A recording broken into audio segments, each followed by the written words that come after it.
ఆంధ్రప్రదేశ్లో వ్యవస్థలు రాజకీయ నాయకుల చేతిలో చిక్కి ఏ విధంగా పనిచేస్తున్నాయో రోజు మనం మాట్లాడుకుంటూ ఉన్నాం. ఒకటైతే డెఫినెట్లీ ఘంటాబద్ధంగా చెప్పచ్చులేండి. ఇంత దారుణమైన ఏమంటారు, history has not seen the collapse of such wild systems అండి. ఇంత దారుణమైన వ్యవస్థల పతనాన్ని చరిత్ర ఖచ్చితంగా చూసి ఉండదు. మనం ఈ మధ్య మనకు ఆ సిస్టమ్లను అబ్జర్వ్ చేయడం, అవగాహన వచ్చిన దగ్గర నుంచే కాదు, చరిత్ర పుస్తకాల్లో చదువుకున్నప్పుడు ఇంత దారుణమైన పతనం అయితే వ్యవస్థలు మనం చూసి ఉండవేమో సీరియస్లీ. ఆ వ్యవస్థలో ఉన్నవాళ్ళు కూడా బాధితులుగా మారుతూ ఉన్నారు. ఇప్పుడు చూడట్లేదా, ఆంధ్రప్రదేశ్లోని ఐపీఎస్లు డీజీ ర్యాంక్ ఉన్న వాళ్ళు కూడా ఏ విధంగా బాధితులుగా మారుతూ ఉన్నారో మనం రోజు చూస్తూ ఉన్నాం. ఆ వ్యవస్థలో ఉన్న వాళ్ళే బాధితులుగా మారే రోజు రాలే. ఎంతమంది పోలీసులకు పోస్టింగ్లు ఇవ్వట్లేదు, ఊరికే సంతకాలు పెట్టించుకొని పోయి జీతాలు ఇస్తూ ఉన్నారు. ఎంతమందికి బాధ్యతలు ఇవ్వడం లేదు. అరుణం వీటన్నిటి మీద తిరుపతి ఎంపీ గురుమూర్తి గారు రాష్ట్రపతికి, ప్రధానికి, సుప్రీంకోర్టు ప్రధాన న్యాయమూర్తికి, కేంద్ర హోంమంత్రికి, గవర్నర్, మన రాష్ట్ర గవర్నర్కి, మన రాష్ట్ర చీఫ్ సెక్రటరీకి లేఖలు రాశారు. మంచి ఇనిషియేటివ్. ఎందుకంటే తీసుకురానియండి, దేశంలో వ్యవస్థలను ఎవరైతే లీడ్ చేస్తున్నారో వాళ్ళ దృష్టికి తీసుకురానియండి. వాళ్ళందరికీ లేఖలు రాశారు ఆయన. లేఖల అంశాన్ని ప్రధానంగా చూస్తే దాదాపు అంతా కాంటెక్స్ట్ కామనే. I wish to bring to your urgent attention A deeply disturbing and unprecedented situation that has been unfolding in the state of Andhra Pradesh since June 2024.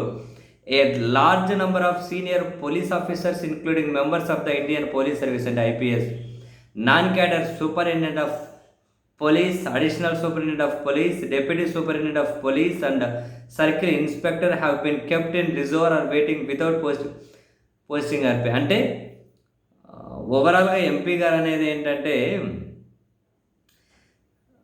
June 2024 నుండి ప్రభుత్వం అధికారంలోకి వచ్చిన దగ్గర నుండి 199 మంది పోలీస్ అధికారులకు పోస్టింగులు లేకుండా వెయిటింగ్లో ఉంచి జీతాలు కూడా ఇవ్వడం లేదట. ఇంట్రెస్టింగ్. కొందరు సంతకాలు పెట్టైనా పోతున్నారు, కొందరికి జీతాలు కానీ 199 మంది అధికారుల కంటండి వెయిటింగ్లో వచ్చి జీతాలు కానీ ఇవ్వడం లేదట. ఇందులో 4 ఐపీఎస్లు ఉన్నారట, 4 నాన్ క్యాడర్ ఎస్పీలు ఉన్నారట, 27 మంది అడిషనల్ ఎస్పీలు ఉన్నారట, 42 మంది డిఎస్పీలు ఉన్నారట, 119 మంది సివిల్ ఇన్స్పెక్టర్లు ఉన్నారట.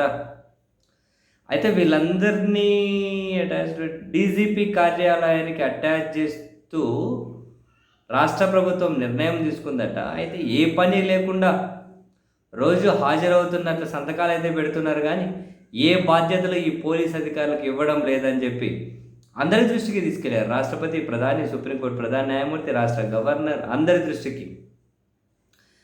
అయితే వీళ్ళకు 12 నెలలుగా జీతాలు చెల్లించకుండా అలాగే ఉండడం రాజ్యాంగంలోని ఆర్టికల్ 14, 16, 21కి విరుద్ధమట. ఏదైనా ఫీల్డ్ డ్యూటీ ఉన్నప్పుడేమో ఈ నాన్ పోస్టెడ్ పోలీసులను ఉపయోగిస్తూ ఉన్నారట. అలవెన్స్ లేకుండా ట్రాన్స్పోర్ట్ ఖర్చులు కూడా వాళ్ళే స్వయంగా భరిస్తున్నారట. కేంద్రం నుంచి, ఇతర రాష్ట్రాల నుంచి అధికారులను రప్పించాలని ఆంధ్రప్రదేశ్ ప్రభుత్వం విజ్ఞప్తి అయితే చేస్తుందట. అదే సమయంలో 199 మంది పోలీస్ అధికారులకు ఏ బాధ్యతలు ఇవ్వకుండా ఇక్కడ కూర్చోబెట్టారు. ఆంధ్రప్రదేశ్లో ఏమో 199 మంది పోలీస్ అధికారులకు ఏ బాధ్యతలు ఇవ్వకుండా కూర్చోబెట్టారు. మళ్ళీ వేరే రాష్ట్రాల నుంచి, కేంద్రం నుంచి పోలీసులు కావాలని చెప్పి అడుగుతూ ఉన్నారు. సో వెంటనే ఈ 199 మందిని సంవత్సరం నుంచి సైలెంట్గా కూర్చోబెట్టారు. వాళ్ళకు పోస్టింగ్లు ఇవ్వండి, వాళ్ళకి జీతాలు పెండింగ్లో ఉంచారు కదా, అవి రిలీజ్ చేయండి, పెన్షన్ కాంట్రిబ్యూషన్లు తిరిగి ప్రారంభించాలి అని ఈ అన్ని అంశాలన్నింటినీ ఈ రాష్ట్రంలో, దేశంలోని కీలకమైన వ్యవస్థల అధినేతల అందరి దృష్టికి గౌరవ తిరుపతి ఎంపీ గారు అయితే తీసుకెళ్లారు. Interesting move. చూడాలి ఇప్పుడు ప్రభుత్వం ఏ విధంగా స్పందిస్తుందో. ప్రభుత్వం స్పందించే కంటే ముందు ఈ వ్యవస్థలు రాష్ట్ర ప్రభుత్వానికి ఎలాంటి నోటీసులు పంపిస్తారు చూద్దాం.